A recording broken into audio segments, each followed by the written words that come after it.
दोस्तों, मैंने जून का महीना अली गढ़ में गुजारा। इन दिनों हम कानून के इम्तिहान की तैयारियों में मसरूफ थे। इम्तिहान जुलाई में होने वाले थे। हिंदुस्तान के मुस्तकबिल के बारे में सह-फरीक की फैसला हो चुका था।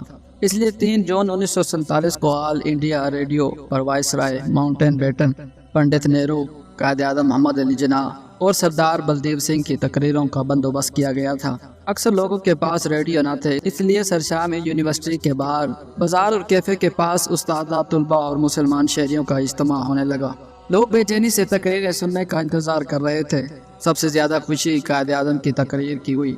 उन्होंने अपनी तकरीर के इख्तिताम पर पाकिस्तान जिंदाबाद कहा तो सब ने भी तायद में यही नारा लगाया। कायद-ए-आज़म की तकरीर के बाद अब पाकिस्तान एक हकीकत बन गया था। मुसलमानान हिंद अपनी कामयाबी पर नाज़न थे और बारगाह इलाही में सजदे कर रहे थे। इम्तिहान से फारिग होकर मैं अपने कस्बा टोहाना मशरकी पंजाब पहुंचा तो हालात बिल्कुल ठीक थे। हिंदू और मुसलमान वहां पुरअमन तरीके से रह रहे थे। कस्बे में आबादी मुसलमानों की ज़्यादा थी, लेकिन देहात में हिंदू अक्सरियत के हामिल थे। मशरकी और जनूब की तरफ से देहात हिंदू अक्सरियत के थे।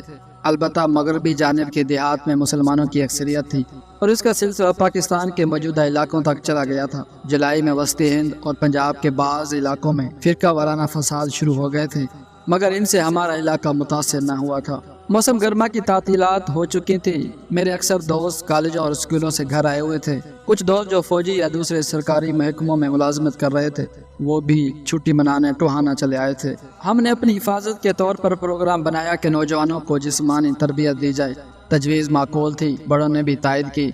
वैसे तो हमने अपने कस्बे में शाम के वक्त हल्की फुल्की खेलों मसलन वॉलीबॉल, कबड्डी और घोड़ा कबड्डी वगैरह का बंदोबस्त कर रखा था, मगर अब हम नौजवानों को सही किस्म की तरबियत देना चाहते थे ताकि बवक्त ज़रूरत अपना दिफा कर सकें। कस्बे से बाहर एक निस्बतन पुरसकून जगह का इंतखाब हुआ जहाँ अलल सुबह जिस्मानी तरबियत, शमशीर जनी और नेज़ाबाजी सीखने का प्रोग्राम बना।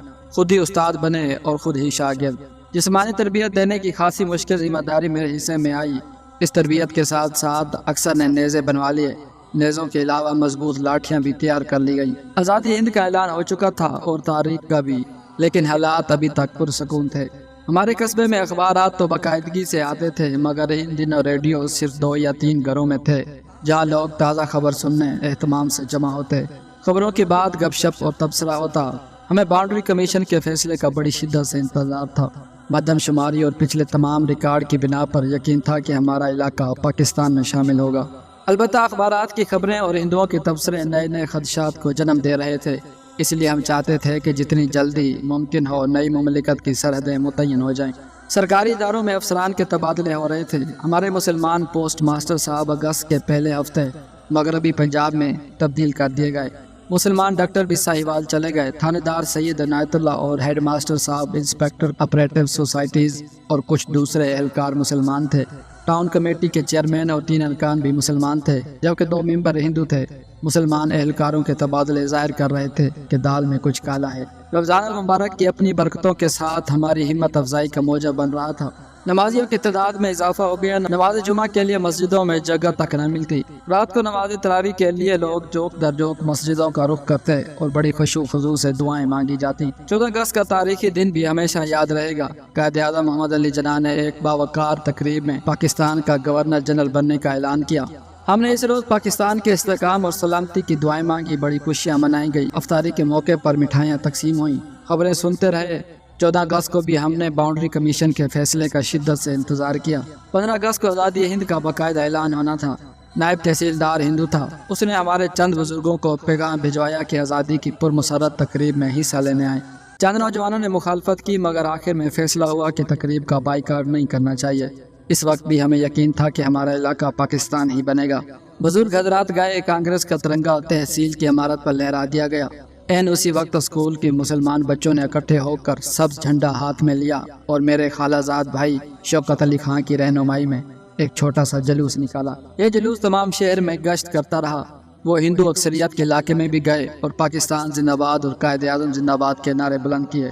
इस मुख्तसर से जुलूस ने हिंदू आबादी में खौफ की लहर दौड़ा दी। हम नमाज जुम्मा की तैयारियों में लगे हुए थे कि थानेदार इनायतुल्लाह शाह आए और मेरे ताया बुजुर्गवार से कहा कि मसलहतन बच्चों को जुलूस निकालने से मना किया जाए। ताया साहब ने फरमाया कि इन्हें किसी ने नहीं उकसाया। मुसलमान की तरफ से जोश और अक़ीदत का इजहार इकबाल बईद था। नमाज जुमा के बाद खुशू खुजू के साथ पाकिस्तान के हक में दुआएं मांगते रहे। میں اپنے چند احباب کے ساتھ قصبے سے باہر چلا گیا۔ موسم انتہائی خوشگوار تھا اور بادل چھائے ہوئے تھے۔ ہم سب روزے سے تھے، صرف وقت گزاری کے لیے باہر نکلے تھے۔ اسی اثنا میں ہم نے کچھ لوگوں کو ہندو آبادی کی طرف جاتے دیکھا۔ نزدیک پہنچے تو دیکھا کہ سب ہندو لڑکے ہیں، 2 ادھیڑ عمر آدمی بھی تھے۔ میرا ایک ہم جماعت بھی ان میں شامل تھا۔ وہ ہمیں دیکھ کے حیران اور متذبذب ہو گئے۔ ان کے رویے سے ہمارے خدشات میں اضافہ ہو گیا۔ یہ لوگ ہندو دیہات کی طرف سے آ رہے تھے، شاید مسلمانوں کے خلاف کسی خفیہ منصوبے پر عمل ہونے والا تھا۔ 17 اگست کو نئی مملکتوں کی حد بندی کا اعلان ہونے والا تھا۔ اس شام افطاری کے بعد ہم سیر کرتے ہوئے ہندو آبادی کی طرف نکل گئے۔ خبروں کا وقت ہو رہا تھا۔ ہم ایک ہندو دوست کے گھر پر ریڈیو پر خبریں سننے بیٹھ گئے۔ ہمیں تو خبروں کا سخت انتظار تھا، مگر ہندو حضرات بالکل مطمئن تھے۔ توقع تھی کہ ہمارا مسلم اکثریت کا علاقہ پاکستان کا حصہ بنے گا، مگر ریڈ گلف نے گہری سازشوں میں ملوث ہو کر نہایت ہی غیر منصفانہ فیصلہ کیا اور بہت سے مسلم اکثریتی علاقے بھارت میں شامل کر دیے۔ ہمارا علاقہ بھی پاکستان کا جز نہ بن سکا۔ اعلان آزادی اور سرحدوں کا تعین ہونے کے بعد حالات خراب ہونا شروع ہو گئے۔ 26 اگست کو میرے والد جس ریل گاڑی سے سفر کر رہے تھے اس میں مسلمانوں کا قتل عام ہوا۔ اللہ کے فضل سے والد صاحب بخیریت گھر پہنچ گئے۔ 23 تاریخ کو چند مسلمان فوجی قتل کر کے ان کی لاشیں ٹرین سے باہر پھینک دی گئیں۔ ان میں افسران بھی تھے۔ ٹوہانہ کے مسلمانوں نے انہیں احترام سے دفن کر دیا۔ 31 اگست کو میرے تایازاد بھائی سلطان احمد خان کو دوری اسٹیشن پر شہید کر دیا گیا۔ وہ اپنی پولیس کی ملازمت مکمل کرنے کے بعد پینشن پر گھر آ رہے تھے۔ ہمارے قصبے کے سب سے پہلے شہید سلطان بھائی تھے۔ ان کی شہادت کی خبر قصبے میں پہنچی تو ایک کوہرام سمجھ گیا۔ تمام بازار جس میں زیادہ تر دکانیں ہندوؤں کی تھیں بند کر دیا گیا اور ہر طرف خوف و ہراس کی فضا مسلط ہو گئی۔ اگلے روز تھانے دار عنایت اللہ شاہ تبدیل کر دیے گئے اور ان کی جگہ ایک ہندو تھانے دار تعینات ہوا۔ بعد میں عنایت شاہ صاحب کے بارے میں پتہ چلا کہ انہیں ہندو بلواؤں نے ان کے اہل خانہ سمیت شہید کر دیا ہے۔ 21 اگست تک امن امان کی صورتحال بے حد بگڑ گئی۔ مسلم اکثریت کے محلوں میں کچھ ہندو آباد تھے اور ہندو اکثریت کے علاقوں میں چند مسلمان گرانے رہتے تھے۔ جو حالات خراب ہوتے گئے، ہندوؤں کے علاقے میں اور مسلمانوں کی آبادی میں چلے گئے۔ گویا چھوٹے سے قصبے میں پاکستان اور بھارت کا نقشہ بن گیا۔ مسلم نوجوانوں کی تربیت جاری رہی۔ اب اسلحہ حاصل کرنے کی تگودو شروع ہوئی۔ بڑی جدوجہد سے لوگوں نے چند توڑے بندوقیں، لوکل توپیں اور دیگر اسلحہ اکٹھا کیا۔ انہیں دنوں پتہ چلا کہ والد صاحب کے مکان کو جہاں وہ اپنا سارا سامان چھوڑ آئے تھے ہندو گنڈوں نے لوٹ لیا ہے۔ البتہ والد صاحب کی بندوق سے ہمارے کچھ عزیزوں نے کام لے کر اپنی جانیں بچائیں اور ہندو حملہ آوروں کا منصوبہ ناکام بنایا اور ان کا جانی نقصان بھی کیا۔ اب مغرب کی جانب سے دیہات میں مسلمانوں نے ہجرت کرنا شروع کر دی اور ہم چاروں طرف سے دشمن کے نرغے میں پھنس کر رہ گئے۔ دیہات سے بعض مسلمان جانیں بچا کر ہمارے قصبے میں آ رہے تھے اور یہ سلسلہ جاری رہا۔ ان کو جائے پناہ ملی اور ہمیں ان کی تعداد سے اپنی قوت میں اضافے کا احساس ہوا۔ مشرقی پنجاب میں اب ہر جگہ فسادات کی آگ پھیل رہی تھی۔ مجھے علی گڑھ جانا تھا، کئی بار اسٹیشن گیا مگر ٹرین سروس معطل تھی، اس لیے اپنے عزیز و اقارب کے ساتھ آزمائش کے یہ دن گزارے، پھر موقع ملنے پر پاکستان آ گئے۔ اللہ حافظ۔